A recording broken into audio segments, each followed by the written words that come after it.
Well, when I first started my nursing career, and it was before OBRA, before there were any regulations for the training of CNAs. And my very first clinical was in a nursing home, and the conditions were deplorable. I mean, bed sores that you could put your fist in were just common. All of the patients were catheterized.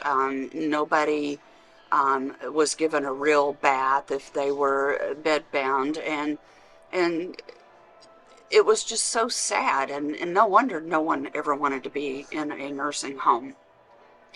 But since OBRA came around and started mandating, you've got to train people to take care of our residents in our nursing homes, I've seen a huge improvement in the care that has been given.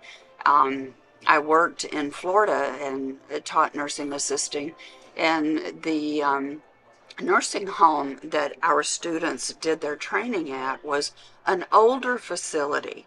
So, it wasn't new and beautiful and bright and everything, but what really stood out was the care that the CNAs that worked there gave those residents, and that the residents were happy. And to have my students get to learn in that type of environment was just really enlightening as far as how far it had come since there was no training. Since that time, I'm seeing the role of a CNA expand greatly. Many of our CNAs work in hospitals, they work in acute care settings, they work in rehabilitation centers, they work in specialty areas. My own daughter, for instance, was a CNA at a pediatric hospital and cared for small children as a specialty. So that is a greatly expanded role of the CNA that we have seen come. They're now being trained in areas, labor and delivery. A lot of places train CNAs to scrub C-sections. They certainly care for the mothers postpartum. As we look into the hospitals, I've had CNAs actually take care of me, where they discontinued my IV line and things that before only nurses had been allowed to do. Then the pandemic.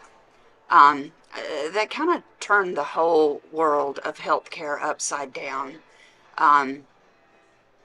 Our little residents in the nursing homes experienced a lot of loneliness and abandonment, actually, because their families couldn't come see them anymore.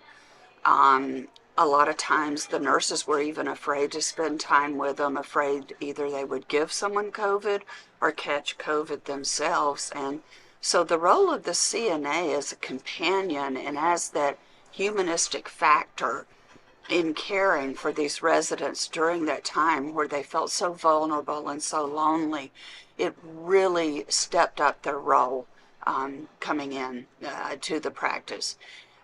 What I see for the future, I think CNA is going to expand as our population expands. More people are getting older and living longer now.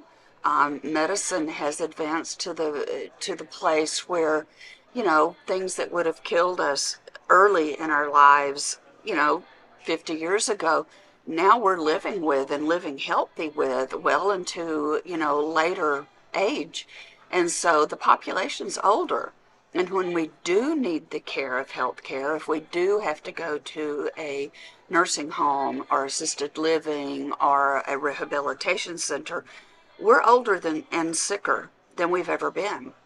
And so the comorbid problems that the residents have, the medical conditions, all of those make the CNA have to be more acutely trained to care for that. And I see that continuing in the future.